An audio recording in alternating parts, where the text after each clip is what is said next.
Hello friends, good evening. নিয়ে চলে এসেছি ছোট্ট একটি ভিডিও।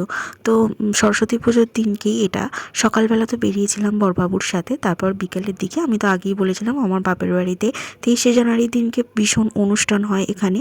তো সেটাই আবার দেখতে চলে গিয়েছিলাম। এখানে দেখো সাংস্কৃতিক অনুষ্ঠান হচ্ছে, এখানে ডান্স কম্পিটিশন হচ্ছে, সেটাই একটু দেখতে চলে গিয়েছিলাম বসে বসে। এখানে একটুখানি দেখে আমাদের এখানে 23শে জানুয়ারিতে বিশাল অনুষ্ঠান হয়, আর এবছরে তো দুটো একসঙ্গে পড়েছে। সেটা হচ্ছে সাংস্কৃতিক অনুষ্ঠান মানে 23শে জানুয়ারি নেতাজি সুভাষের জন্ম উৎসব, আর পড়েছে সরস্বতী পুজো, দুটো একসঙ্গেই পড়েছে। তো খুবই ভালো। আমি তো বাপের বাড়ি এসেছি, সবাই তোমরা জানো, বেশ আনন্দ করে দিনটা কেটেছে।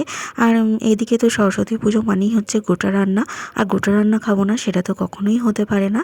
তো আমার বাপিরা চলে গিয়েছিল আমার শ্বশুর বাড়িতে, মানে গোটা রান্না আমার শ্বশুর বাড়িতে আছে, মামিদেরও আছে, মানে আমার মামার বাড়ি মামিদেরও আছে। তো সেখান থেকে সমস্ত জায়গা থেকে এসেছে হচ্ছে গোটা রান্না। দেখো শুধু এত গোটা রান্না নিয়ে বসে পড়েছি খেতে। তো আমার তো ভীষণ ভীষণ ভালো লাগে, আর রান্নাগুলো ভীষণ ভালো হয়েছিল। তো এই ছিল আজকের ছোট্ট একটা ভিডিও।